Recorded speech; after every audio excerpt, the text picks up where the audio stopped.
Oil, gold, and blood. The genocide in Sudan the world doesn't dare to see. While Gaza and Ukraine dominate headlines, another genocide burns in silence in Sudan. Villages are wiped out, women raped in front of their children, men executed for their ethnicity, entire communities erased, and the world, once again, is pretending it doesn't know. Because this time, the killers are not an enemy of the West. They are the partners, the funders, the suppliers of oil, gold, and influence. The genocide nobody wants to name. The Rapid Support Forces, RSF, a paramilitary born from the Janjaweed death squads of Darfur, are committing atrocities that meet every legal definition of genocide. Men and boys executed because they're Masalit. Women and girls violated as a weapon of war. Entire towns in West Darfur flattened into dust. In January 2024, even the U.S. Secretary of State was forced to say it. This is genocide. The evidence is overwhelming. Satellite images of razed villages, testimonies of systematic sexual violence, the United Nations' own reports of ethnic cleansing in real time. But still, the global reaction? A few headlines, some carefully worded condemnations, and a deafening silence that reeks of complicity. Because Sudan is not a story of ideology. It's a story of economics, of oil fields and gold mines, of weapons shipments and political convenience. The hands behind the killers.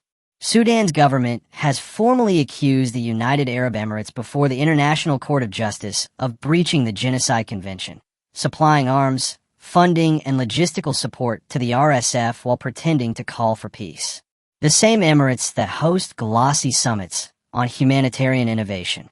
The same ones signing multi-billion-dollar energy and tech deals with the West. The same ones that bankroll think tanks and media outlets across Europe and America, shaping narratives, buying silence. Let's call this what it is, state-sponsored genocide laundering. Sudan bleeds so that others may profit from gold smuggling, from cheap labor, from political leverage.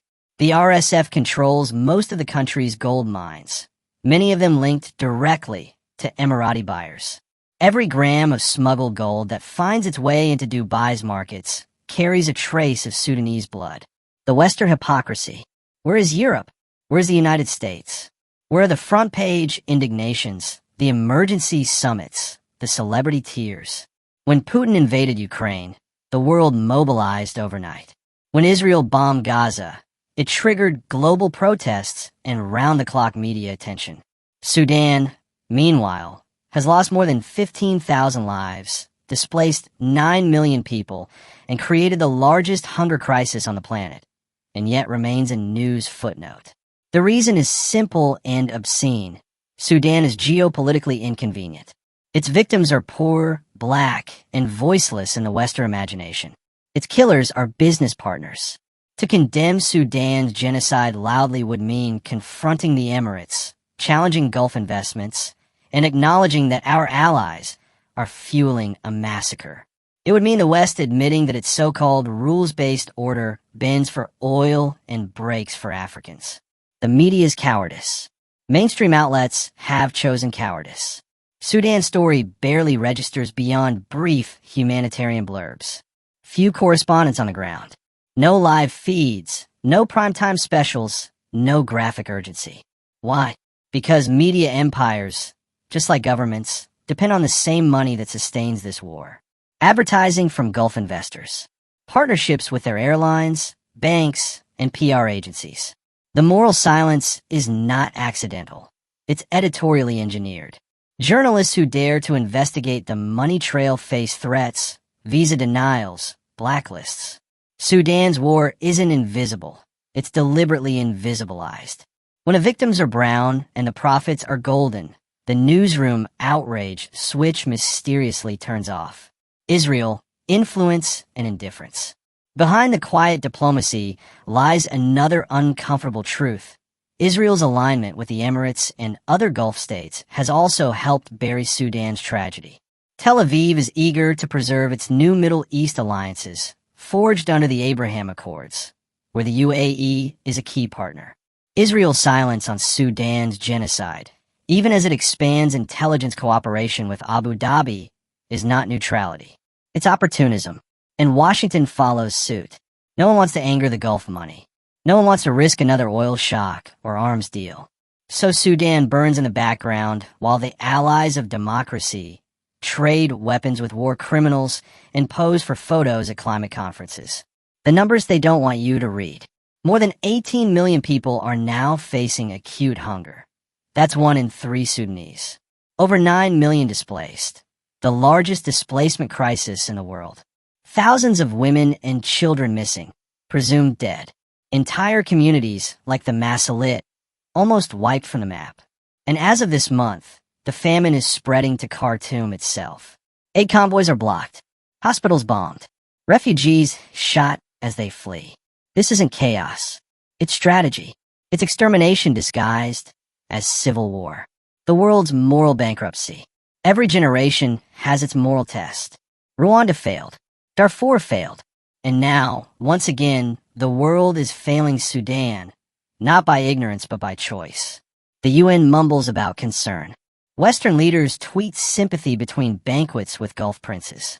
NGOs cry for funds but avoid naming the perpetrators. And the same world that preaches never again allows genocide again. If this were a European border, troops would already be there.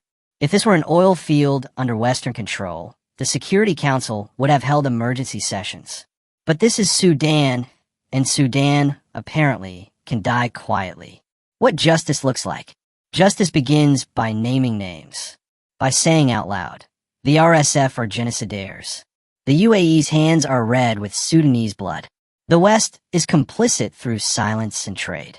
Justice means cutting every arms deal, every logistics partnership, every ounce of Gulf gold traded in European markets. It means sending journalists, not diplomats, cameras, not excuses. It means dragging every sponsor of this slaughter before the International Criminal Court. Until then, every barrel of oil and every ounce of gold that crosses the Red Sea should be stamped. Made in Sudan. Paid for with blood. Silence is the weapon. What is happening in Sudan is not only a genocide. It is a mirror, showing the moral collapse of a world that claims to stand for human rights while feasting on the spoils of the victims. The truth is brutal. The same hands that sign peace treaties sign arms contracts. The same countries that fund humanitarian aid also fund the wars that make that aid necessary. And the rest of us scroll past it. History will remember. Not just the killers, but the silent partners, the governments that knew, the media that blinked, the companies that cashed in. Sudan is not a distant tragedy. It is the indictment of our age. And the question that should haunt every capital, every newsroom, every moral conscience is brutally simple. How many more Africans must die before the world admits that its silence is a business partner?